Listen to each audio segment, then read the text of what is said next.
Përshëndetje miq, uroj të jeni mirë dhe mirë se erdhët në kanalin tim. Për ju që më dëgjoni për herë të parë, unë jam Mandalina nga sofra ime dhe çdo ditë ndaj me ju receta të cilat i përgatis për familjen time. Vazhdoj të jemi ngjirur nga zëri dhe për këtë ju kërkoj ndjes. Sot kam përgatitur recetën tonë tradicionale, kaq e thjeshtë dhe që nuk të zhgënjen asnjëherë. Do doja shumë të ma shkruani se si e quani ju këtë recetë.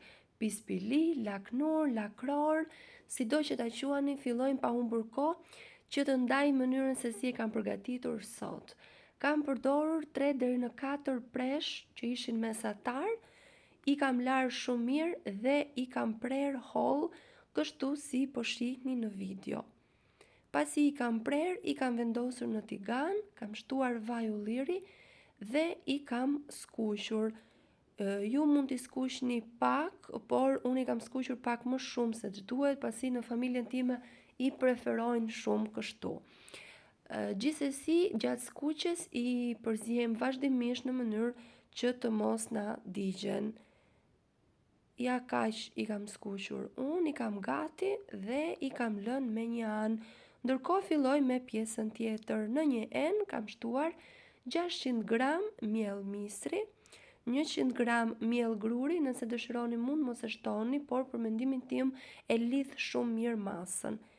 1 lugë krip, 1 lugë çaj pluhur fryrës ose sod dhe masën do ta përzihem shumë mirë.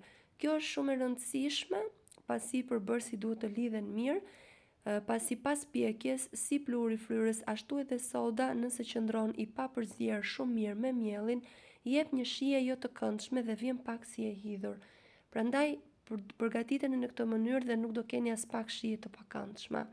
Do shtojmë 2 vezë, 50 ml vaj ulliri ose gjalp ose çfarë do lloj vaji që ju përdorni në kuzhinën tuaj. Kam shtuar 500 gram kos, të cilën e kam hedhur pak e nga pak, duke e përzier në mënyrë që të shohim edhe masën që po përziejmë. Dua t'ju kujtoj se nëse jeni i ri në kanalin tim, ju ftoj t'i hidhni një sy recetave të mia dhe nëse ato ju pëlqejnë, mos harroni të bëni subscribe dhe të shtypni butonin e ziles, kështu do njoftoheni për çdo recetë të re të postuar. Pasi e kemi përzier masën, shtojmë presh që skuqëm, nenexhik, i cili jep një aromë fantastike. Kjo është sipas dëshirës, nëse nuk e preferoni nenexhikun, mund të shtoni rigon, majdanos, koper, pra sipas preferencave tuaja.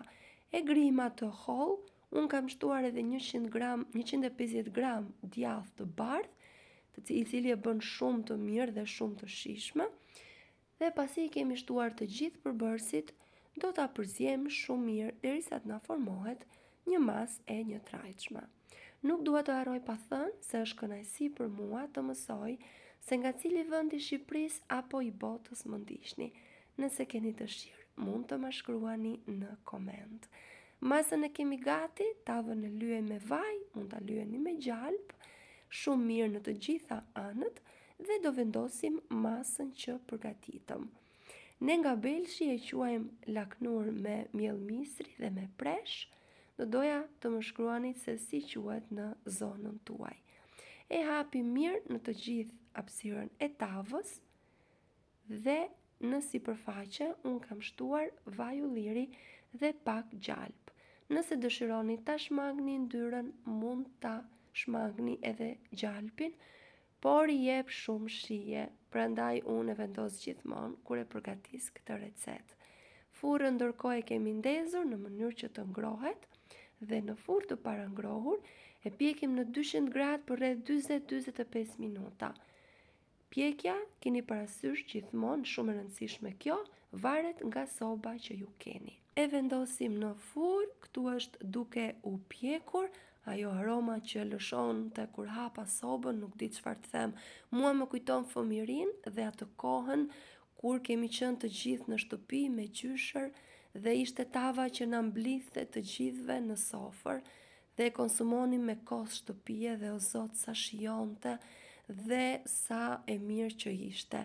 Ato kohë nuk vinë më, por sot vazhdojmë ta ruajmë traditën duke i përgatitur në shtëpinë tonë kudo ku ndodhemi këto recetat kaq të thjeshta, kaq të shijshme dhe shumë të shëndetshme.